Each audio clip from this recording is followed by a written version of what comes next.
Antes de colocar o tema desta palestra de hoje, eu gostaria de dar alguns exemplos de situações que acontecem no dia a dia da igreja.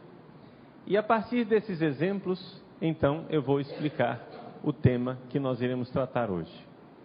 Então, vamos imaginar que nós estamos participando de uma Santa Missa. Na missa, o Evangelho proclamado é o Evangelho da multiplicação dos pães.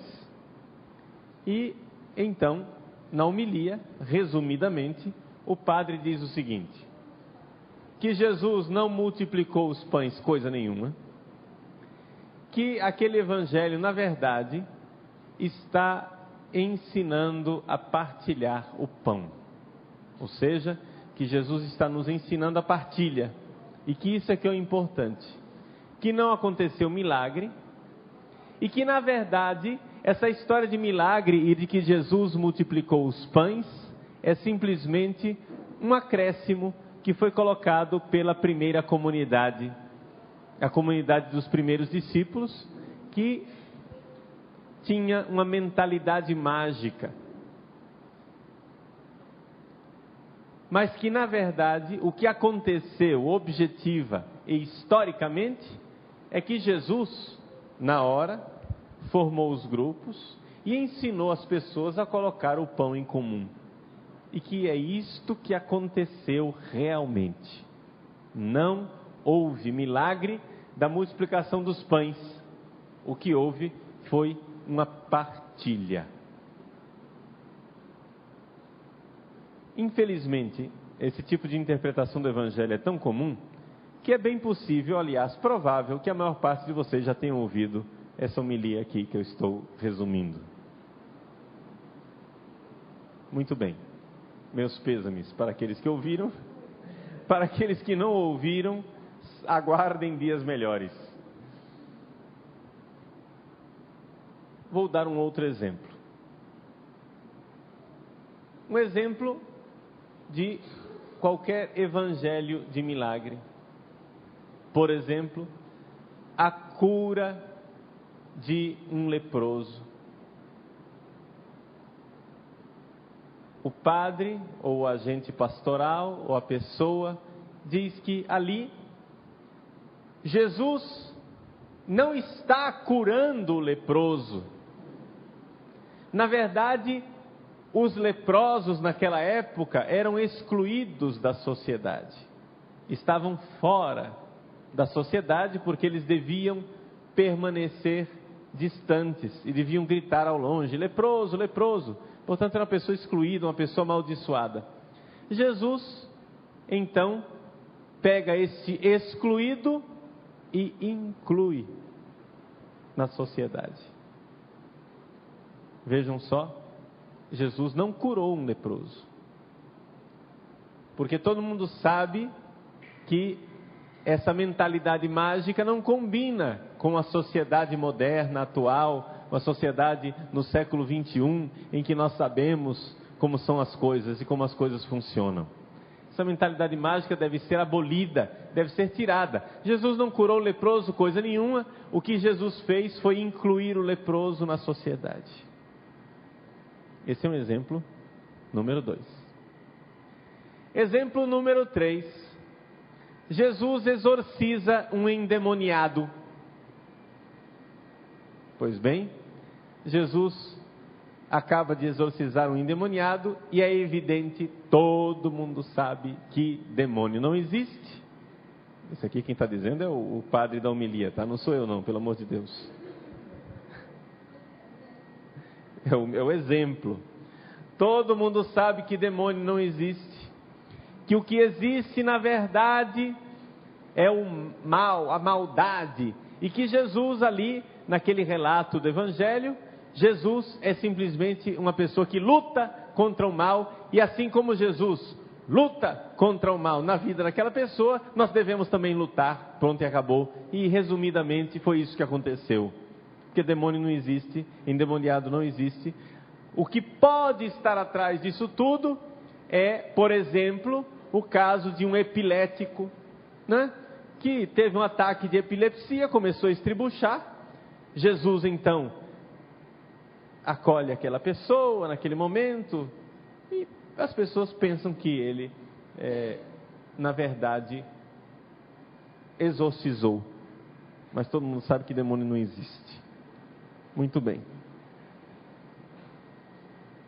Vejam, este tipo de leitura do Evangelho, infelizmente, é muito comum. Infelizmente. De onde vem esse tipo de mentalidade e como é que isso entrou dentro da Igreja Católica? Então, para entendermos de onde vem essa mentalidade, nós precisamos ir lá atrás, no século XIX. No século XIX, o que aconteceu na Igreja Protestante? Os evangélicos protestantes, especialmente os luteranos, começaram a estudar profundamente o texto bíblico, a história da Sagrada Escritura, a história da Igreja, e começaram a perceber um problema. O problema que é o seguinte: nós temos vários evangelhos, temos 4 evangelhos. Cada um desses evangelhos tem uma versão levemente ou grandemente diferente da versão dos outros evangelistas. Ali já começa um problema. Não somente isso. Eles começam a notar que, de verdade, é real, é concreto, o fato que esses evangelhos que estão aí, esses 4 evangelhos que estão aí, foram escolhidos, mas poderiam ter sido outros. Qual é então o critério?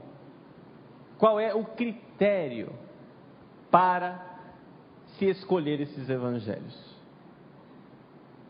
Vocês sabem muito bem que os evangélicos protestantes não admitem que o critério da escolha dos 27 livros do Novo Testamento seja a Igreja Católica e a autoridade dos bispos. Eles dizem claramente, com todos os S's e R's, que não é uma autoridade da Igreja, porque eles consideram isso uma autoridade humana. Compreendem? Eles consideram que se quem escolheu os 27 livros do Novo Testamento foram os bispos, eles acham que os bispos são simplesmente autoridade humana, porque eles não creem na Igreja.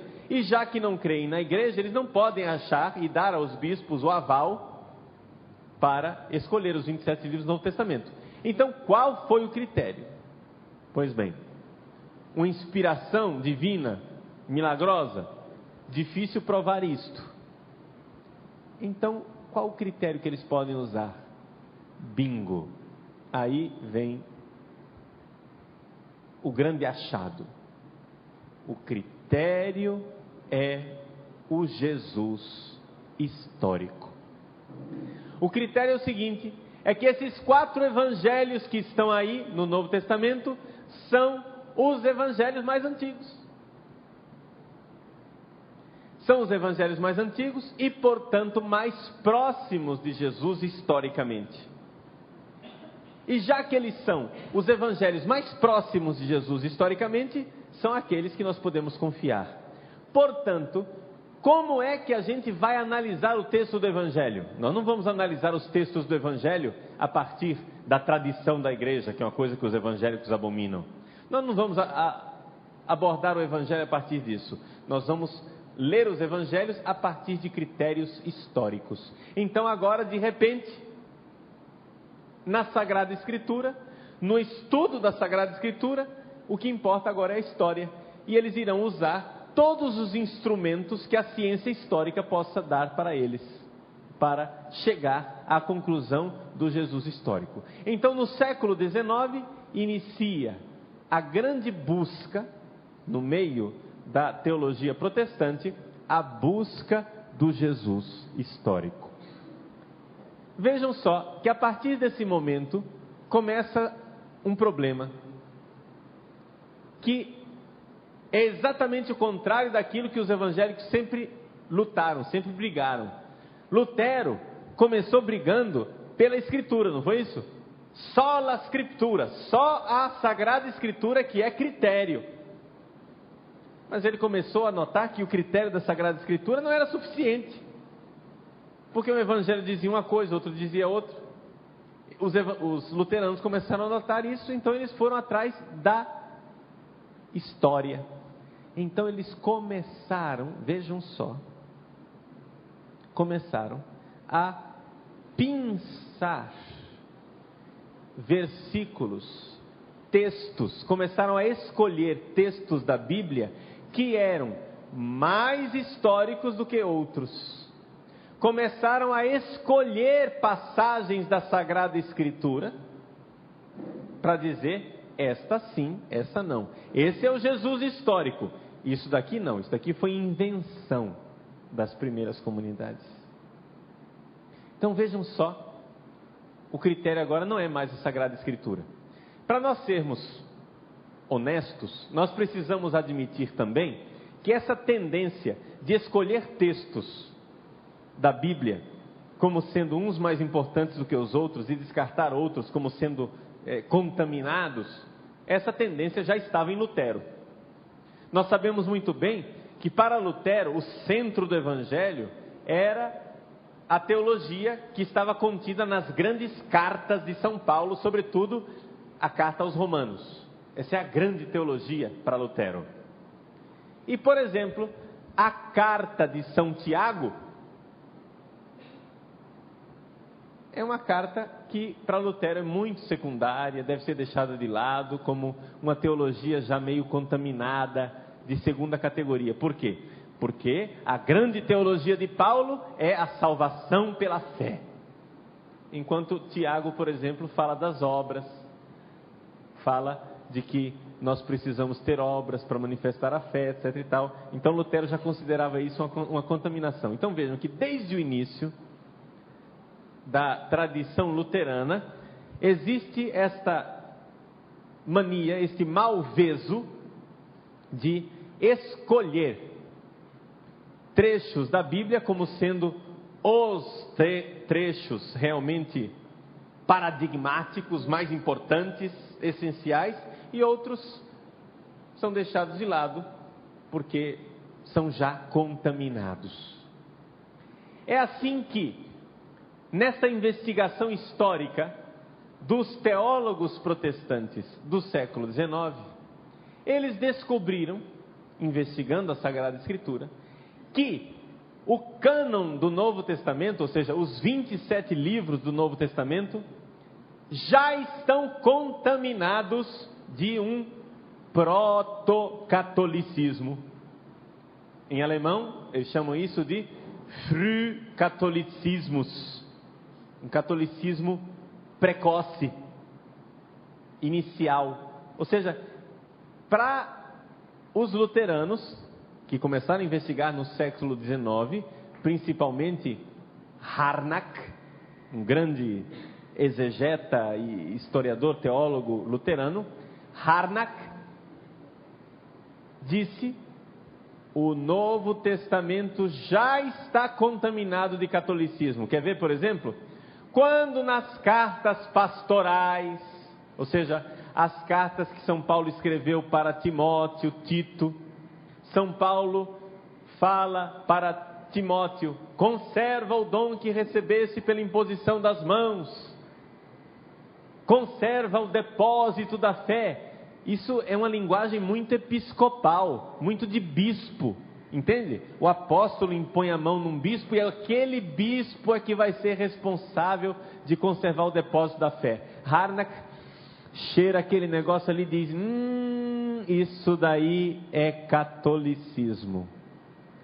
O catolicismo já contaminou o Novo Testamento, já está lá no Novo Testamento.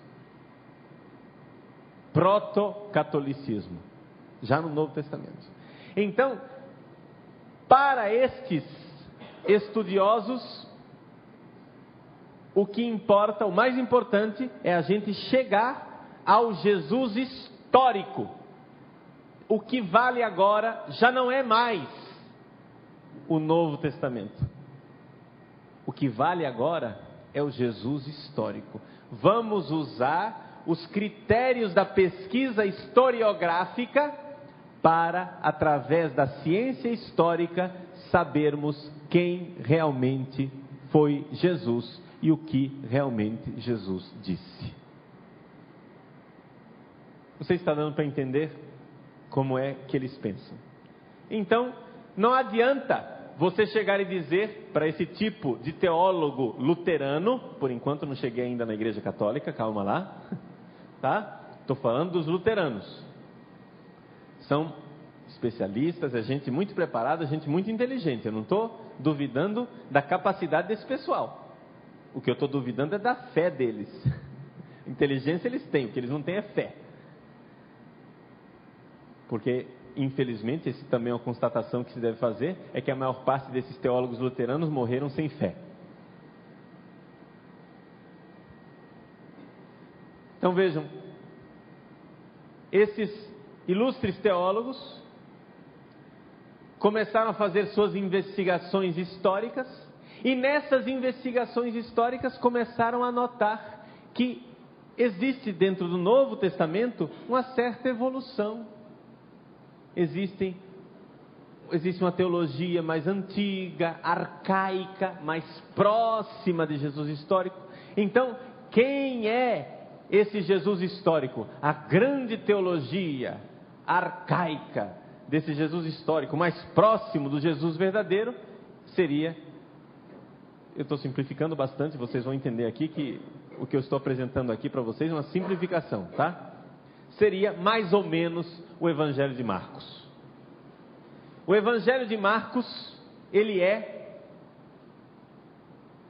digamos, o Evangelho mais próximo do Jesus histórico. Também outros textos, por exemplo, algumas pregações que estão contidas nos Atos dos Apóstolos, são pregações bastante antigas. E assim por diante. Mas, por exemplo, o Evangelho de São João, que é um evangelho muito teológico, muito elaborado, muito rico, o Evangelho de São João é o evangelho menos histórico de todos eles, porque nesse evangelho Jesus é muito glorioso, muito Deus, muito, né? Enquanto o Jesus histórico ele era muito simples. Então eles vão começando a cavar um Jesus histórico a partir dos critérios da historiografia, da ciência da história. Agora, se existe uma coisa que a ciência histórica crê, é o seguinte: que uma coisa que não acontece hoje, também não pode ter acontecido há 2000 anos atrás. Isso é, para a ciência histórica, isso é favas contadas. Isso para eles é claríssimo. Portanto, se hoje um morto não ressuscita, Jesus não ressuscitou. Essa história de que Jesus ressuscitou é uma elaboração da comunidade primitiva que no entusiasmo, viram Jesus vivo. Alucinação coletiva. Mas na verdade, Jesus não ressuscitou. Jesus também não fez milagres. Jesus tinha, no máximo, para esses senhores, poderes parapsicológicos. E como ele era um bom orador, um homem muito perspicaz, que dominava as multidões, então ele fazia essas coisas que pareciam milagres. Vejam que aqui nós estamos tomados completamente por uma mentalidade cientificista. Não sei se você está notando isso. Essas pessoas pegaram a Bíblia, ao invés de ler a Bíblia conforme a tradição da igreja, ao invés de ler a Bíblia com o espírito com o qual ela foi escrita, começam a ler a Bíblia com uma mentalidade cientificista. Para resumir a história, chega um teólogo que morreu na década de 70, chamado Rudolf Bultmann, famoso Bultmann. Ele resume a história da seguinte forma: nós não podemos viver no século XX, usar a lâmpada elétrica e o rádio e continuar acreditando nos milagres do Novo Testamento. Vamos atualizar a frase dele porque está um pouco ultrapassada. Nós não podemos estar no século XXI, usar a internet e o telefone celular e continuar acreditando nesses milagres. Nós estamos agora numa época da ciência. Esses milagres não aconteceram. Então vejam só que o problema inicial desses teólogos protestantes é o seguinte: o problema inicial, já desde o início, eles não têm fé. Eles não têm fé. Eles já tomaram um partido desde o início. Ou seja, não há milagres porque milagres não existem. Compreende isso? Então não adianta você dar cambalhotas e tentar provar para eles que os milagres do Novo Testamento são verdadeiros, porque desde o início eles já tomaram partido, parti pris. Já tomaram partido. Não há milagre. Eles creem profundamente na ciência. E o que é que eles querem fazer? Eles acham que estão prestando um grande serviço ao cristianismo. Eles estão reconciliando a fé cristã com a mentalidade do homem moderno. Eles acham que estão prestando um serviço à humanidade ao pegar a fé cristã medieval, arcaica, fora do tempo, e querem pegar algo de bom. Eles olham para a Bíblia e veem na Bíblia algo de bom. Existem coisas boas ali, mas nós precisamos antes varrer da Bíblia essas noções infantis de milagrinhos. E é assim que, através da ciência histórica, desse empirismo crasso, que eles então começam e fazem a sua busca do Jesus histórico. Então, para eles, para esses senhores protestantes, existem duas realidades. Uma é o Jesus histórico que existiu realmente, e outra é o Cristo da fé. O Cristo da fé. Ou seja, vocês sabem que Cristo é um título dado a Jesus, de ungido. O que existiu realmente historicamente foi um Jesus, filho de José, carpinteiro. Esse é o que existiu. Agora, a fé das primeiras comunidades é que teria chamado este Jesus de Cristo. Chamaram este Jesus de ungido, de Messias. Mas isso foi a comunidade primeira. Esse não é o Jesus histórico. Esse não é o Jesus real. O Jesus real foi um rabino, um rabi judeu que viveu na Galileia, pregou, foi morto, crucificado, ponto, e acabou. Este é o Jesus histórico, e morreu, e está sepultado, e não ressuscitou ao terceiro dia. Essa história de que ele ressuscitou é uma invenção das comunidades cristãs empolgadas, que queriam continuar com Jesus vivo. Então, tiveram experiências de alucinação coletiva, aí começaram a pregar esse negócio, começaram a engordar, digamos assim, a figura de Jesus com a narrativa de milagres, não é? De portentos e de prodígios, e começaram a colocar palavras na boca de Jesus que ele nunca disse.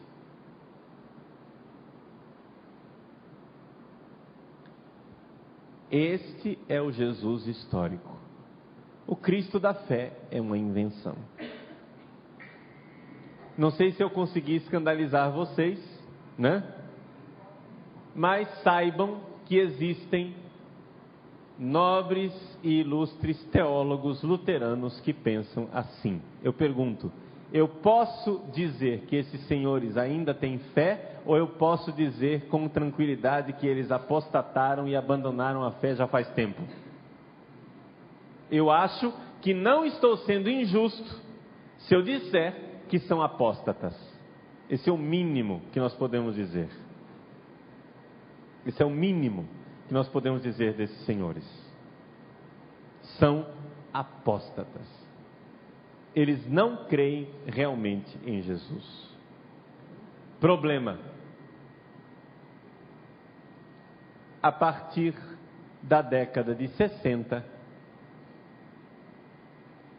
esta teologia letal, fatal, deixa eu dizer a palavra forte, desgraçada, porque privada da graça, essa teologia terrível entrou dentro da Igreja Católica e está fazendo festa entre os padres, institutos de teologia, seminários no mundo afora. E no Brasil, mais ainda. Por quê? Porque a teologia da libertação fez a opção fundamental pelo Jesus histórico, negando o Cristo da fé. Eu estou resumindo uma história bastante comprida, mas para você perceber onde está o problema. Chegamos à Igreja Católica e eu vou contar uma historinha para que vocês se escandalizem mais ainda. Um padre, coisa extraordinária, gozado, 3 anos depois ele deixou o sacerdócio. Olha que coincidência, o que será que deixou o sacerdócio? Tá? Um padre que não é da nossa arquidiocese de Cuiabá e não foi da nossa arquidiocese de Cuiabá, mas esteve na arquidiocese de Cuiabá. Ele não é das nossas paragens aqui, não. Esteve por aqui, mas não é daqui. Esse padre, um dia eu pedi que ele fosse me substituir na minha paróquia no interior do Pantanal, em Barão de Melgaço. Por quê? Porque eu tinha que ficar aqui na catedral para pregar o sermão, o famoso sermão do Senhor Morto, depois da procissão, né? Do Senhor Morto. Eu, aquele ano, fiquei para pregar aí na catedral, preguei na Sexta-feira Santa, e esse padre então foi fazer o lava-pés e as celebrações de Sexta-feira Santa lá em Barão de Melgaço. E para que ele fosse lá, havia um rapaz que me acompanhava. Esse rapaz tocava violão, tudo, e era um motorista, foi lá levando o padre. Claro, daqui para Barão de Melgaço são 2h30, 3 horas de viagem, muito buraco, poeira e felicidade no caminho. E no caminho, o rapaz então puxou assunto para o padre, com o padre. Padre, nós vamos celebrar a Páscoa, né? Semana Santa, eles estão indo lá para celebrar lava-pés. Vamos celebrar a Páscoa. Como é que é esse negócio da ressurreição de Jesus? Resposta do padre: não, Jesus não ressuscitou, não. A gente diz que ele ressuscitou porque a causa dele continua viva no nosso coração. Mas Jesus não ressuscitou. E o rapaz, não convencido, depois de várias argumentações do padre, o rapaz disse: mas isso é uma opinião do Senhor? Ou é da igreja? Disse: olha, onde eu estudei teologia, isso é a opinião tranquila dos professores. Os professores todos me ensinaram isso. Para nós isso é uma coisa evidente, cientificamente isso é evidente hoje em dia. Jesus não ressuscitou. É a causa dele que continua viva nos nossos corações. Durma-se com um barulho desses. Agora o sujeito, 2, 3 anos depois, deixou o sacerdócio. Isso não me admira. Não me admira que ele deixe o sacerdócio, me admira que ele tenha chegado a padre. O que me admira é que ele tenha chegado a padre. E no entanto, meus queridos irmãos e minhas queridas irmãs, esta é a infeliz realidade de alguns professores de teologia e institutos de teologia deste país. Bem-vindos à realidade.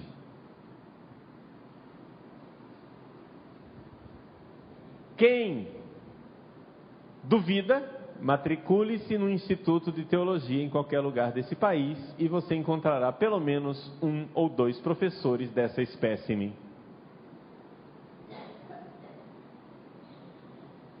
Em alguns institutos, eles são a maioria. Em outros, eles são minoria. Mas estão por aí. São apóstatas, gente que não tem mais fé, gente que não crê. Agora vejam só, onde está a desonestidade desses senhores? No início a coisa já começa com uma desonestidade filosófica que é a seguinte. Vejam só, eles só aceitam como prova da verdade aquilo que é empírico, ou seja, em palavras mais pobres, aquilo que dá para experimentar, que dá para medir, que dá para constatar fisicamente, que dá para experimentar em laboratório. Eles só aceitam, atenção, essa premissa é importante, eles só aceitam provas materiais. E aí, vejam só se isso não é coisa de débeis mentais. Mas é isso, essa é a loucura do mundo moderno. Vejam só, eles dizem, só aceitam provas empíricas. Aí, depois de longos anos de investigação, eles chegam à conclusão e dizem, está vendo? O invisível não existe. O espiritual não existe. Só existe o empírico. Só existe o material, só existe o concreto. Essa coisa de espiritual, de não sei o que, de alma, não existe nada disso. Agora vejam só. Eles excluíram a possibilidade das realidades invisíveis. Disseram, só é possível aquilo que é material. E depois de longos anos de investigação, chegam à conclusão que só existem as coisas materiais. Mas escuta. Isso é digno de uma piada. Isso é uma piada. Se você no seu laboratório só analisa moscas do sexo feminino e exclui todas as moscas do sexo masculino, depois de longos anos de pesquisa, você chega à conclusão, só existem moscas do sexo feminino. Isso é coisa de gente idiota.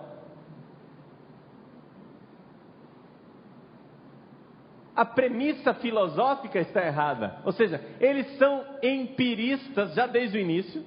Eles não aceitam nenhum argumento metafísico. Eles não aceitam nenhum argumento filosófico, eles não aceitam nenhum argumento teológico, porque eles dizem que isso tudo é mistificação. O real, o concreto, o verdadeiro é o científico, e o científico para eles é o material. Conclusão final, só existe o material. Pronto. E aí se termina num cientificismo materialista ridículo. Ridículo. Esse negócio é de chorar, né? A gente poderia dizer que é de rir se não fosse de chorar, né?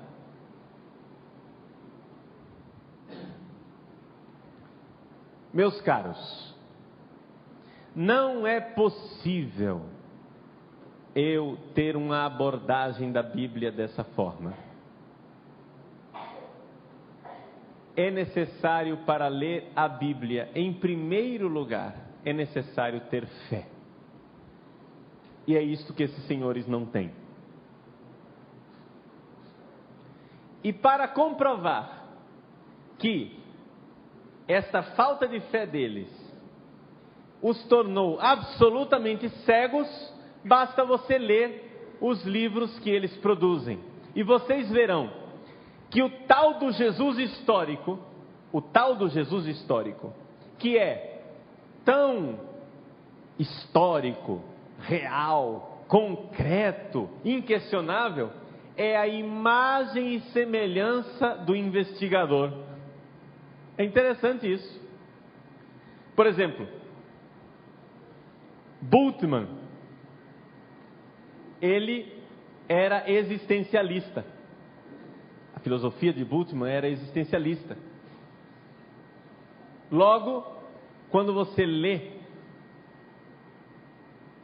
o Jesus de Bultmann, o que interessa para Bultmann são as lições existencialistas do Cristo da fé. Bultmann descarta o Jesus histórico, ele não quer saber, porque ele constrói um Cristo semelhante à fé dele. Você pega um outro autor que seja mais do tipo moralista e aparece um Jesus moralista.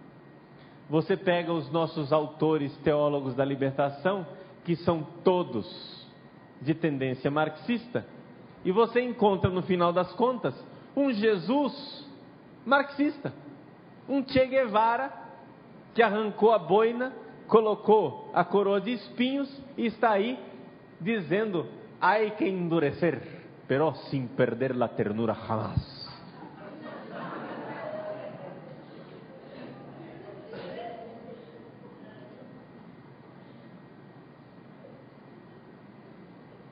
Os 3 exemplos que eu dei no início dessa palestra são claríssimos exemplos de marxistas querendo impingir em Jesus uma sensibilidade histórico-social que eles jamais encontrariam no Jesus verdadeiro.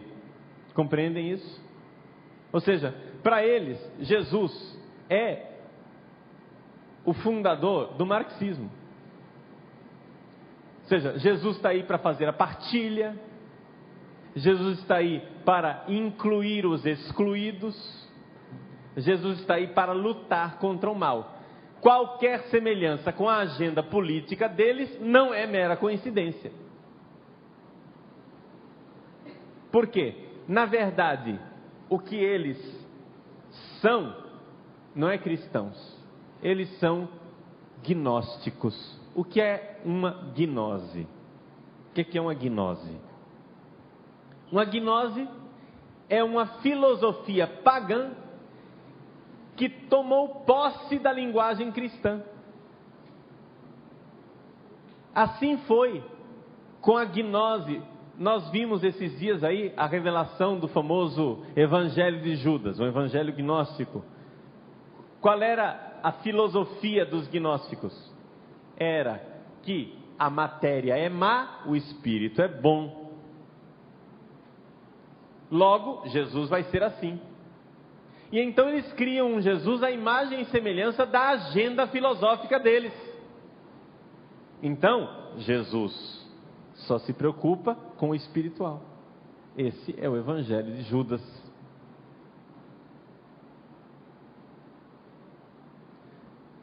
Eles têm uma filosofia e começam a se apossar da linguagem cristã, começam a contar histórias sobre Jesus, pegam historinhas, leem os evangelhos e começam a tirar pedacinhos do evangelho e a montar um Jesus para consumo próprio. Exatamente, por exemplo, como fez Allan Kardec com o seu Evangelho segundo o Espiritismo. Ele vai lá no Evangelho e usa os textos do Evangelho para provar exatamente o contrário daquilo que eles querem dizer. Por exemplo, as aparições de Jesus ressuscitado, para Allan Kardec, são a prova de que os espíritos podem aparecer. Não adianta você chegar e dizer para ele que no Evangelho está dito que Jesus insiste que ele não é um fantasma.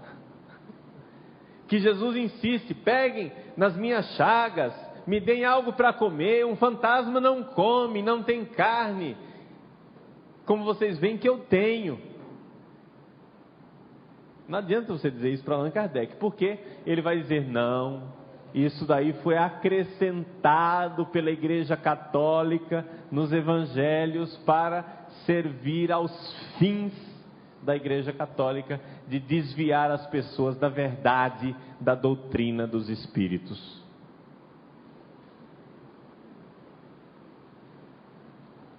E assim também com a teologia da libertação. Experimente dizer para um teólogo da libertação que é histórica a frase de Jesus que diz: pobres sempre os tereis entre vós.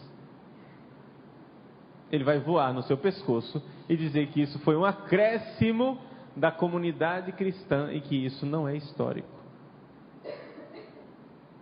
É verdade que dentro da Igreja Católica os nossos teólogos eles são mais sutis. Então você dificilmente vai achar um teólogo, principalmente se ele for famoso, você dificilmente vai achar um teólogo que diga de forma deslavada que Jesus não ressuscitou. Ele não vai dizer isso.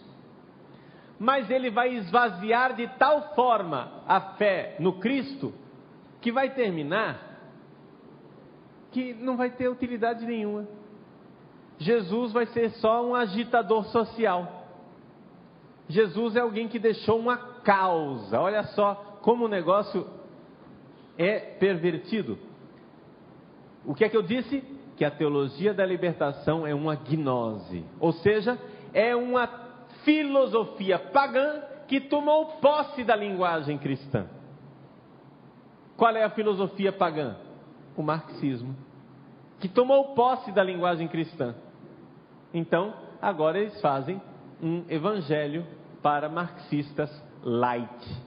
Porque vocês sabem que todos os marxistas hoje em dia, se eles querem ser aceitos na sociedade, precisa ser bem light. Entendeu? Dietético. Porque se eles apresentarem o marxismo tal qual ele é, vão ser rejeitados. Mas eles apresentam a coisa de forma dietética.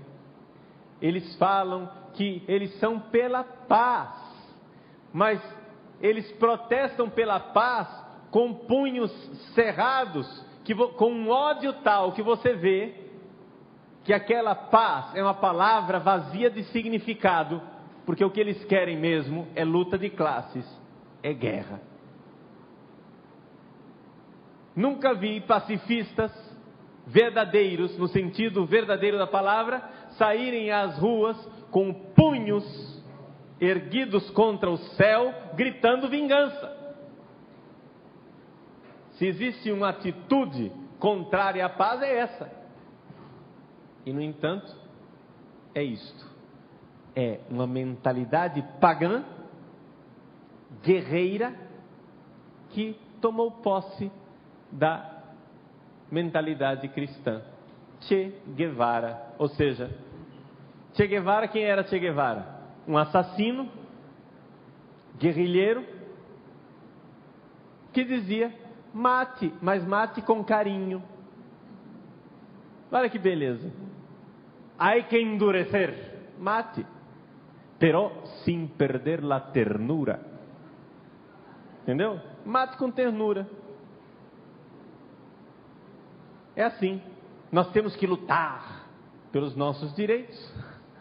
Então você fala de luta dos oprimidos e etc e tal. Mas se você diz, olha, esse ódio que você... Não, eu não alimento ódio, eu não sou violento, eu sou da paz, eu sou pela paz. Quero que você morra, mas eu sou pela paz. Entende? Então trata-se de uma farsa. A gnose é uma farsa. É uma filosofia pagã que tomou posse da mentalidade cristã. Então vejam só. É isto que está acontecendo com a Sagrada Escritura.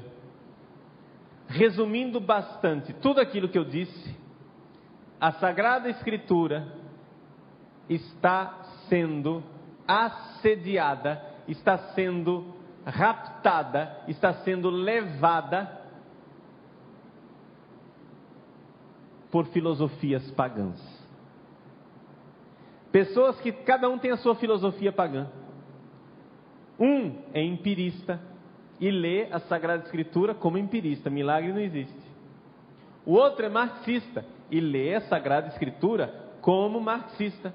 Por que é que a teologia da libertação odeia tanto a possibilidade de que existam milagres? Por quê? Porque eles querem que o povo lute para conseguir a sociedade sem classes. Um povo que espera milagres não vai lutar.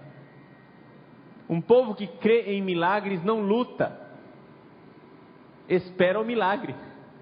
É por isso que a teologia da libertação odeia toda essa raça de gente que fala de milagres. Eles não dizem na sua cara que eles odeiam você. Por quê? Com ternura. Mas vão perseguir você até o fim. Ai que endurecer.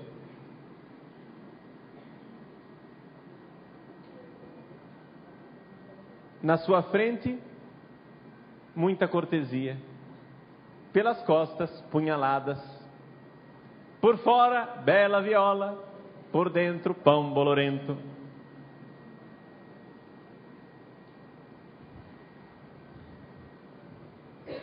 Vejam, eu não estou dizendo que todos os padres e todos os teólogos da teologia da libertação têm esta má intenção.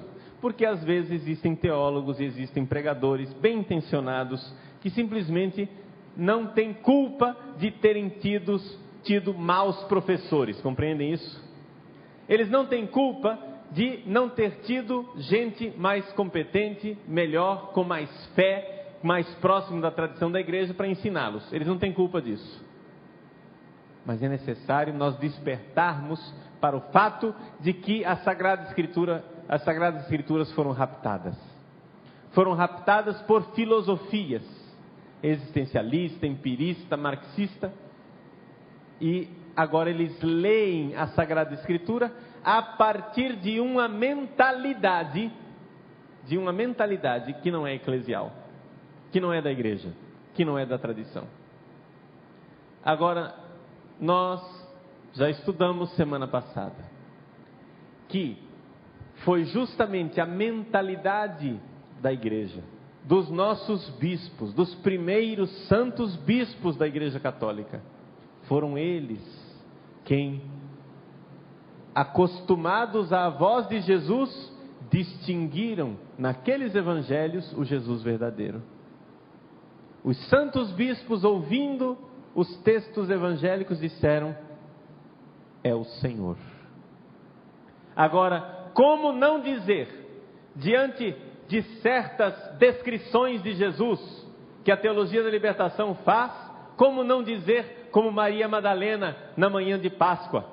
Você ouve aquele negócio lá e diz: levaram o meu Senhor e não sei onde o colocaram, porque esse não é Jesus. Esse não é Jesus. Você vê claramente que eles estão cheios da palavra Jesus na boca, mas aquilo que eles estão dizendo não é Jesus. Aquela pessoa não é Jesus. E a gente não reconhece Jesus naquilo que eles estão dizendo. Por quê? Porque estão usando somente a linguagem cristã. Estão falando de Jesus, mas o Jesus verdadeiro não é nada daquilo. Então vejam, meus queridos, que o que está acontecendo. E ninguém faz nada? Claro que tem gente fazendo O nosso Papa, Bento XVI, Cardeal Ratzinger, quando ele era Cardeal Ratzinger e agora como Bento XVI, lutou a vida inteira contra esse tipo de gnose. Agora eu pergunto, essas coisas chegam aqui no Brasil? Os documentos, os ensinamentos, os escritos do Cardeal Ratzinger chegam aqui no Brasil? Alguma coisa sim, mas infelizmente muito pouco. Um texto bastante bom e que trata mais ou menos dos assuntos mais importantes da nossa fé é esta introdução ao cristianismo que ele escreveu no final da década de 60, quando ainda era padre Joseph Ratzinger. Está aqui, Introdução ao Cristianismo, publicado pelas edições Loyola, preleções sobre o símbolo apostólico com um novo ensaio introdutório. É claro que não é um gibi, não é uma leitura facílima, mas ao mesmo tempo também não é uma leitura dificílima. Basta ter vontade de estudar. Essas minhas palestras são simplesmente uma forma de vulgarizar, digamos assim, de explicar, trocando em miúdos, aquilo que o Santo Padre ensina nos seus livros. Por isso, eu gostaria que tudo isso que eu estou dizendo aqui seja acompanhado de notas de rodapé, mostrando justamente que o que eu estou dizendo, não estou dizendo somente da minha cabeça, mas que existem realmente fontes, não é, de tudo isso. Como reagir diante disso tudo? O que fazer de concreto para nós não embarcarmos num barco furado? Bom, o critério da igreja sempre foi o seguinte: nós temos que crer na mesma fé, sempre e em todos os lugares. Em latim, semper et ubique. Quer dizer que o que eu creio hoje é aquilo que creu São João Bosco, Santo Inácio de Loyola, Santo Tomás de Aquino, Santo Agostinho, Santo Irineu de Lyon, etc. Os santos que vieram antes de mim. O que eu creio é a forma de crer da igreja de sempre. Então, se o que eu creio é a igreja de sempre, eu estou seguro. Um critério bastante bom e objetivo é o grande presente que o Papa João Paulo II fez para nós, chamado Catecismo da Igreja Católica. O Catecismo da Igreja Católica, que foi uma obra de elaboração desse grande teólogo Joseph Ratzinger, que foi quem presidiu a elaboração do catecismo, junto com outros teólogos, claro, como por exemplo o atual arcebispo de Viena, Christoph Schönborn, e tantos outros que se pode citar, que estavam na comissão. O catecismo da Igreja Católica nos dá uma solidez. Você quer saber o que a igreja sempre creu, sempre acreditou? O catecismo é o critério. Então, não vá em busca de novidades, porque essas novidades são filosofias pagãs que estão entrando na igreja como vírus. Por que é que o padre Paulo Ricardo é tão cruel de chamar essas pessoas de apóstatas, de idiotas, de traidores? Por que é que eu sou tão mau assim? Porque só esse tipo de atitude é que pode nos salvar. Por quê? Porque nós estamos sofrendo de AIDS espiritual. Deixa eu recordar para vocês o que é AIDS espiritual. Para a gente entender o que é AIDS espiritual, a gente precisa entender o que é a AIDS física. A AIDS física, o que é?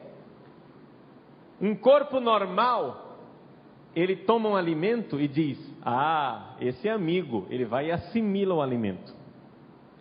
Um corpo normal recebe um vírus e diz: inimigo, acende a luzinha vermelha, começa a piscar o alarme e diz: inimigo, alerta, alerta, e manda a tropa de choque contra aquele vírus. Esse é um corpo normal.